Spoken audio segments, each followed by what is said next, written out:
Galbrena is almost here in Wuthering Waves, but where is she actually going to rank? Today we'll break down her projected tier placement as a character, plus rank her best possible teams, so you'll know exactly how strong she looks before deciding whether to spend your pulls. Also, if you're struggling to save pulls for your favorite characters, Trustpilot.com has you covered.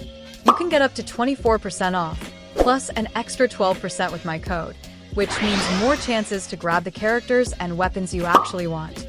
It's fast, secure, and rated 4.0 stars on Trustpilot, so you know it's safe. Check the link in the description and make your pulls go further.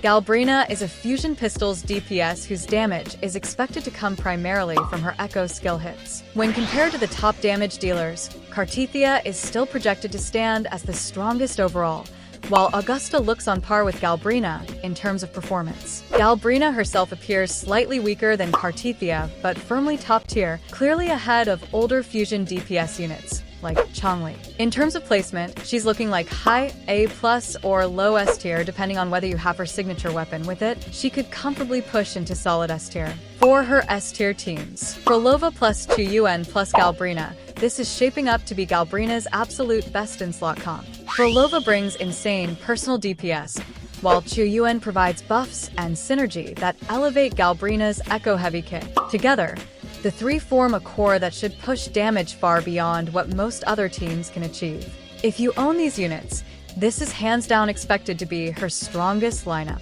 And for A-tier teams, Galbrena plus Brandt plus Lupa. Surprisingly, this comp may rival or even outperform Qiuyuan setups. Brandt's personal damage is massive, and while he doesn't buff Galbrena directly the way Qiuyuan does, the overall team DPS looks higher in many cases. This makes Brandt a very reliable partner if you don't own Qiuyuan, and a solid reason not to skip Galbrena if you already have him. Galbrena plus Phrolova plus generic support. What makes this team strong is flexibility. You don't need to rely on niche buffers. You can slot in general supports like Shorekeeper or other sub-DPS units. While it won't be as optimized as her top-tier teams, it still puts out very respectable numbers, making it a great option for players with incomplete rosters. For her F2P teams, Galbrena plus Mortify plus Shorekeeper. This is where free-to-play players might land. Mortify's buffs look decent on paper, but they don't align perfectly with Galbrena's kit, and his overall contribution is much lower than premium options. Shorekeeper provides stability, but not enough to close the gap. As a result, this team is expected to sit at about 50% of the damage of her S-tier comps. Still, it's serviceable if you're missing the big names, and it allows Galbrena to remain usable even on lower budget accounts. So overall, Galbrena is projected to land just below Cartethyia and tied with Augusta